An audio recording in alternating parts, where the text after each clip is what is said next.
Hello दोस्तों यहाँ पर हमारे पास है क्लास 10th मैथ का जो चैप्टर है तीसरा 2 4 वाले रैखिक समीकरण युग्म। ठीक है, उसी में जब आप हल करेंगे तो लास्ट में आपको मिलेगा विलोपन विधि और प्रतिस्थापन विधि। तो इस तरीके से रैखिक समीकरण दिया रहेगा और इसी को हमें विलोपन विधि से तो कहीं पर प्रतिस्थापन विधि से हल करना होगा। ठीक है, तो आइए मैं आपको बता देता हूँ किस तरीके से आपको हल करना है। तो ये हमारा जो क्वेश्चन है इसको सबसे पहले ऐसे नोट करेंगे कि 2x प्लस में y बराबर में 6 और इसको समीकरण 1 मान लीजिए। ठीक है, फिर इसको लिखेंगे कि 2x माइनस का y बराबर में 4 और इसको समीकरण 2 मान लीजिए। ठीक है, क्लियर हुआ। अब क्या करेंगे कि इसमें देखेंगे कोई एक को मैच कराना, जैसे यहाँ पर प्लस का y है और यहाँ पर माइनस का y है। ठीक है, और यहाँ पर क्या है 2x है, यहाँ पर भी 2x है, तो ये दोनों मिल रहा है। ठीक है, जब मिल रहा है तो इसमें कुछ भी करने की जरूरत नहीं, बस ऐसे रख दीजिए कि 2x प्लस में y बराबर में 6, फिर यहाँ पर ये 2x माइनस का y बराबर में 4 और ये हो जाएगा। इसके आगे कुछ नहीं प्लस है तो माइनस कर देंगे, इसके आगे माइनस है तो प्लस कर देंगे, इसके आगे भी माइनस कर देंगे। अब इससे ये ख़त्म हो जाएगा और प्लस का y और ये वाला y कितना हो जाएगा आपका, तो ये आपका y 2y हो जाएगा। तो यहाँ पर हम लिख देंगे 2y, फिर 4 इसमें से घटेगा तो बचेगा 2। अब वो 2 को इधर भेज दीजिए तो y बराबर में आपका हो जाएगा 2 और बटे में 2, मतलब कि 1 आ जाएगा। y का मान 1 आ गया। ठीक है, अब y के मान को उठाएंगे, समीकरण 1 या 2 कहीं पर भी रख सकते हैं। तो इसमें छोटा कौन है, यही वाला छोटा दिख रहा है तो यहीं पर रख देते हैं। तो पहले समीकरण लिख लेते हैं कि 2x माइनस का y बराबर में 4 है, तो यहीं पर y की जगह पर रख देते हैं। तो 2x माइनस का इसके जगह पे 1 और बराबर में ये 4, इसको इधर भेज देंगे तो जुड़ जाएगा। तो x 2x बराबर में ये इधर जाएगा, जुड़ेगा तो हो जाएगा 5।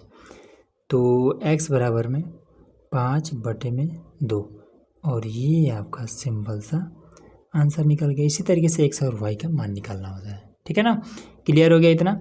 अब आ जाइए इसमें हम आपको बताते हैं कि किस तरीके से प्रतिस्थापन विधि से हल करना है। तो यहाँ पर हम लिखेंगे प्रतिस्थापन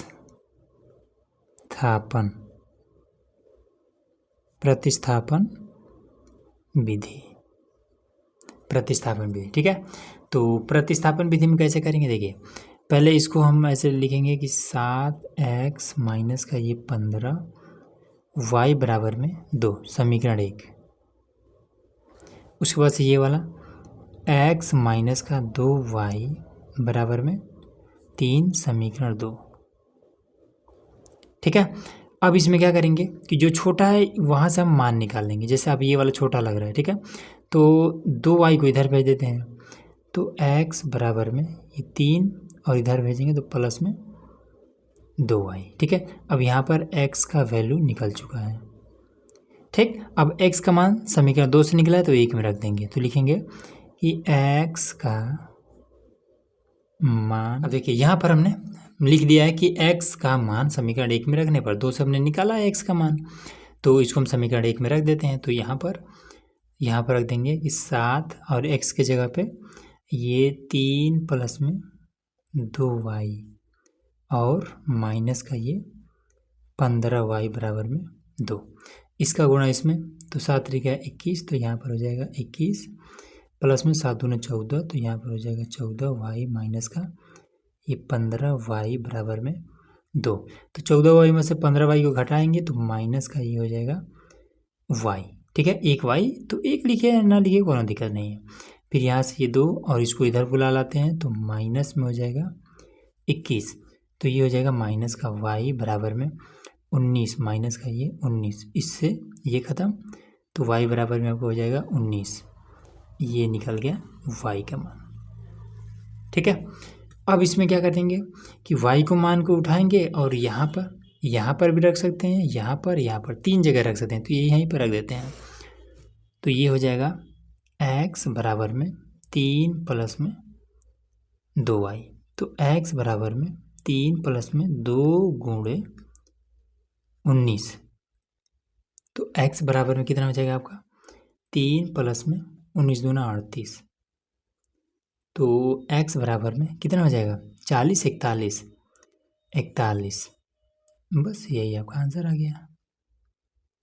इस तरीके से आपको कर देना है। ठीक है, तो उम्मीद है कि आपको समझ में आ गया होगा कि किस तरीके से आपको प्रतिस्थापन विधि से और विलोपन विधि से प्रश्नों को हल करना है। ठीक है, तो चलिए मिलते हैं नेक्स्ट वीडियो में जिसमें हम लोग और भी क्वेश्चन हल करने वाले हैं। तो सब्सक्राइब करके रखिएगा।